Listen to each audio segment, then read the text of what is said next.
राधा कृष्ण चरण कमलेभ्यो नमः। श्रीमद्भगवद गीता साधक संजीवनी अध्याय 2 श्लोक संख्या 29। अब भगवान शरीरी की अलौकिकता का वर्णन करते हैं कि आश्चर्यवत पश्यत कश्चिदेन माश्चर्यवद वदति तथैव चान्या आश्चर्यवच्चैन मन्या शृणोति श्रुत्वापीनं वेद न चैव कश्चित् एनम आश्चर्यवत पश्यत। कोई इस शरीरी को इस शरीरी को आश्चर्यवत आश्चर्य की तरह पश्यत देखता है, अनुभव करता है।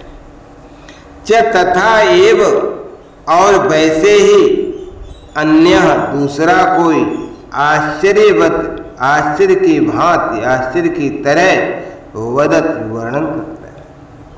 च अन्य एनम आश्चर्यवत तथा अन्य कोई इसको आश्चर्य की तरह सुनता है, श्रुणोति। च एनम श्रुत्वापि कश्चित् एव न वेद और इसको सुनकर भी कोई नहीं जानता, अर्थात ये दुर्विज्ञ। आश्चर्यवत पश्यत कश्चिदेनम, इस देही को कोई आश्चर्य की तरह जानता है।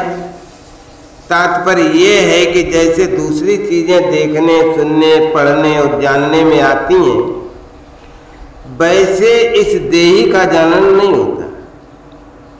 कारण कि दूसरी वस्तुएं इदमता से ये करके जानते हैं, अर्थात वे जानने का विषय होती है, पर ये देही, इंद्रिय और मन बुद्धि का विषय ही नहीं है।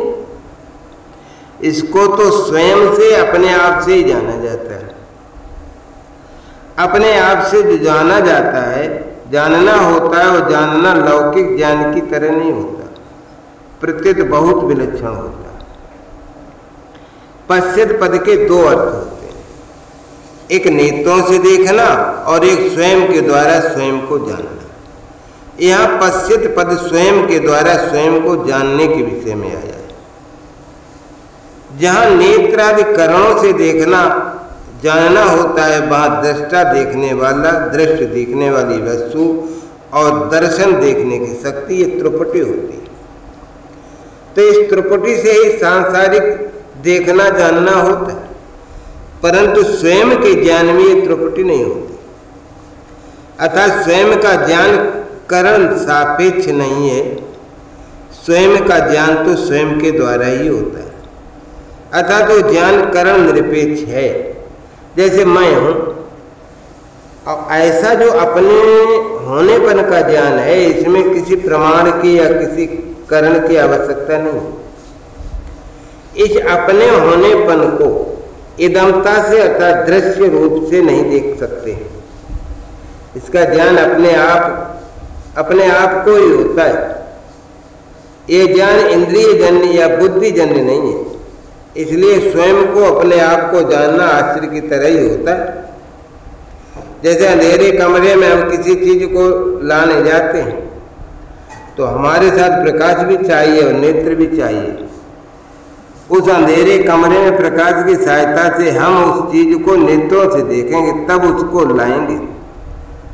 परंतु कहीं दीपक जल रहा है और हम उस दीपक को देखने जाएंगे, तो उस दीपक को देखने के लिए हमें दूसरे दीपक की आवश्यकता नहीं पड़ेगी, क्योंकि दीपक स्वयं प्रकाश है, वो अपने आप को स्वयं ही प्रकाशित करता है। तो ऐसे ही अपने स्वरूप को देखने के लिए हमें किसी दूसरे प्रकाश की आवश्यकता नहीं है, क्योंकि ये देही स्वरूप स्वयं प्रकाश है। अतः अपने आप से ही अपने आप को जानता है। स्थूल, सूक्ष्म और कारण, ये 3 शरीर हैं। अन्न जल से बना हुआ स्थूल शरीर है। स्थूल शरीर इंद्रियों का विषय है। इस स्थूल शरीर के भीतर 5 ज्ञानेंद्रियां, 5 कर्मेंद्रियां और 5 प्राण, मन और बुद्धि, इन 17 तत्वों से बना हुआ सूक्ष्म शरीर है।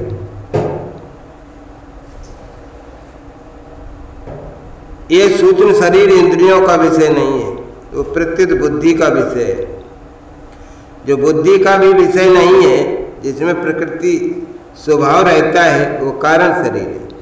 इन तीनों शरीरों पर विचार किया जाए तो ये स्थूल शरीर मेरा स्वरूप नहीं है, क्योंकि ये प्रतिक्षण बदलता है और जानने में आता है। सूक्ष्म शरीर भी बदलता है और जानने में आता है, अतः ये भी मेरा स्वरूप नहीं है। कारण शरीर प्रकृति स्वरूप है, पर देही स्वरूप प्रकृति से भी अतीत है, अतः कारण शरीर भी मेरा स्वरूप नहीं है। ये देही जब प्रकृति को छोड़कर अपने स्वरूप में स्थित हो जाता है, तब ये अपने आप से अपने आप को जान लेता है। ये जानना सांसारिक वस्तुओं को जानने की अपेक्षा सर्वथा विलक्षण होता है, इसलिए इसको आश्चर्यवद पश्चित कहा गया है। यह भगवान ने कहा कि अपने आप का अनुभव करने वाला कोई एक ही होता है, कश्चित। और आगे 7वें अध्याय के 3 श्लोक में भी यही बात कही है कि कोई एक मनुष्य मेरे को तत्व से जानता है, कश्चिन माम वेत्ति तत्वता। तो इन पदों से ऐसा मालूम होता है कि इस अविनाशी तत्व को जानना बड़ा कठिन है, दुर्लभ है, परंतु वास्तव में ऐसी बात नहीं है। इस तत्व को जानना कठिन नहीं है, दुर्लभ नहीं है, प्रत्युत इस तत्व को सच्चे हृदय से जानने वाले की, इस तरफ लगने वाले की कमी है।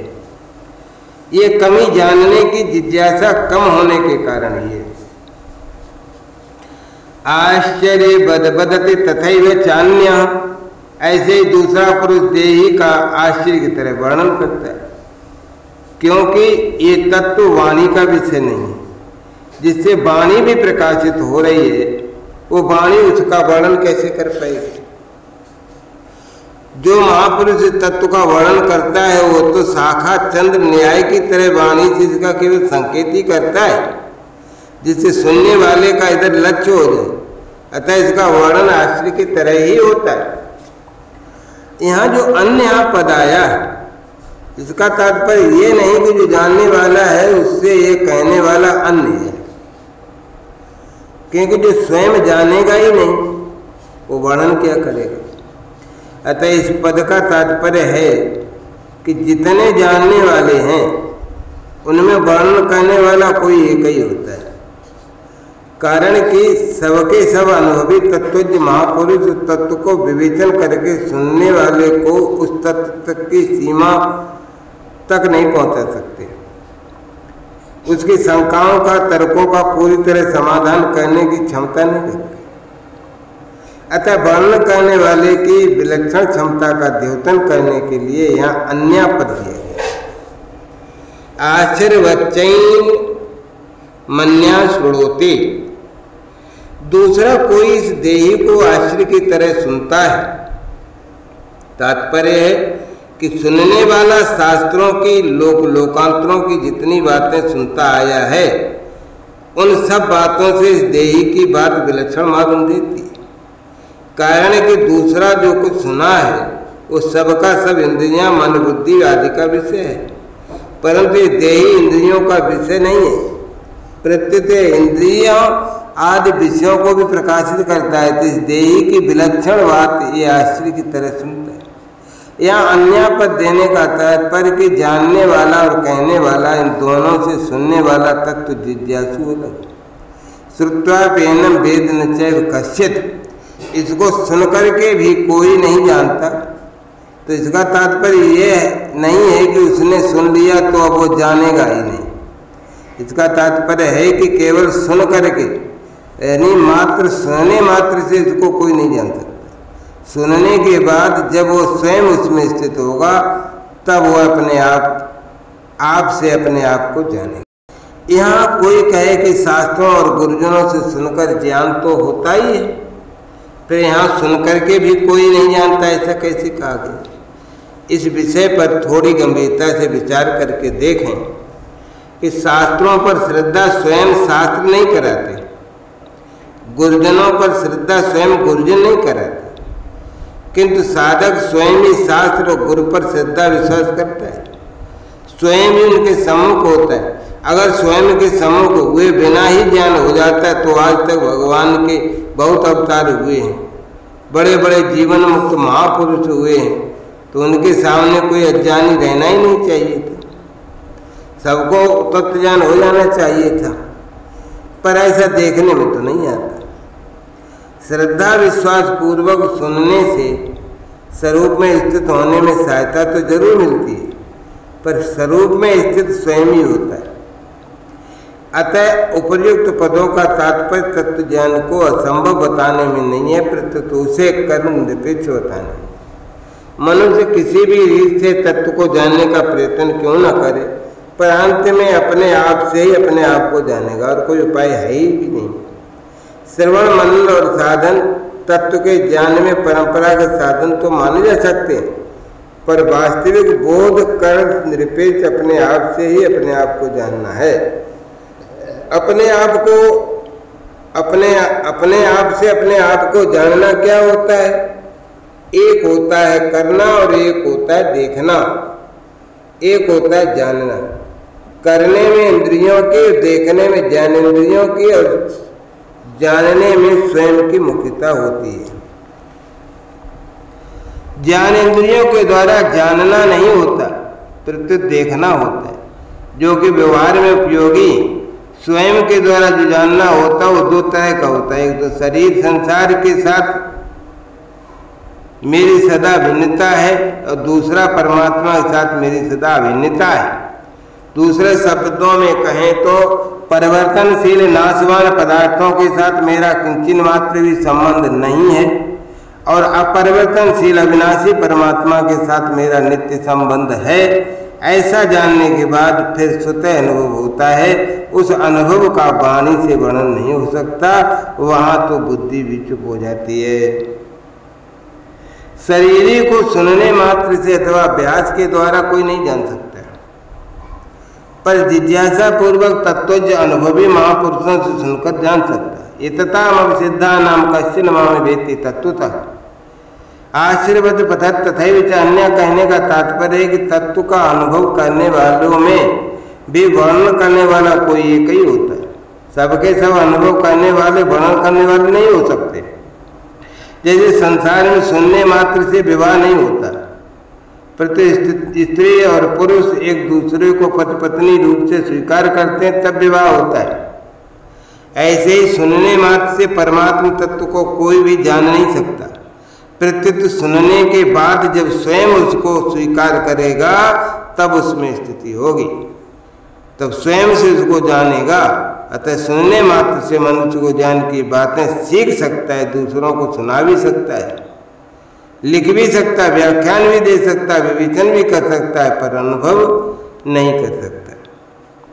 परमात्म तत्व को केवल सुनने मात्र से नहीं जान सकते, प्रत्युत सुनकर उपासना करने से जान सकते। श्रुत्य नेभ्या उपासते। अगर परमात्मा तत्व का वर्णन करना अनुभवी हो और सुनने वाला श्रद्धालु हो, जिज्ञासु हो, तो तत्काल भी ज्ञान हो सकता है। श्री राधा कृष्ण चरण कमलेभ्यो नमः।